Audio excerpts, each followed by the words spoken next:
আচ্ছা, বিয়ে কোন বয়সে করা উচিত?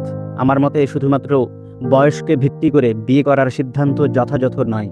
বরং একজন মানুষ বিয়ের জন্য কতটা প্রস্তুত সেটা তার শারীরিক ও মানসিক অবস্থার উপর নির্ভর করে। আমি এখানে বয়ঃসন্ধিকালকে টেনে আনব।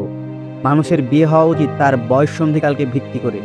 সে বিয়ের জন্য উপযুক্ত কিনা তা তার বয়ঃসন্ধিকালই বলে দিবে। নর্মালি বাংলাদেশের মেয়েরা 11 বা 12 এবং ছেলেরা 13-14 বছর বয়সেই বয়ঃসন্ধিকালে পৌঁছে যায়। কেউ বয়ঃসন্ধিকালে পৌঁছলে অটোমেটিকলি বিয়ে বা শারীরিক সম্পর্কের জন্য উপযুক্ত এবং স্বামী স্ত্রী পুষ্টিহীনতায় না ভুগলে তারা বাচ্চাও নিতে পারবে। জাতিসংঘ এবং আমাদের কনস্টিটিউশন বলে 18 বছরের নিচে সবাই শিশু, মানে এই বাচ্চাটাও শিশু, আবার লুবাবাও শিশু। আমি বলবো বয়ঃসন্ধিকালে পৌঁছলে কেউ শিশু আর থাকে না। বিদেশি সংস্থাগুলো জোর গলায় বলে 18-র নিচে নারীদের বিয়ে হলে শিক্ষা, স্বাস্থ্য, নিরাপত্তা এইসব থেকে বঞ্চিত হয় তারা। মানে ব্যাপারটা এইরকম, গত 30-40 বছর আগে জন্মের সময় প্রচুর শিশুরা মারা যেত।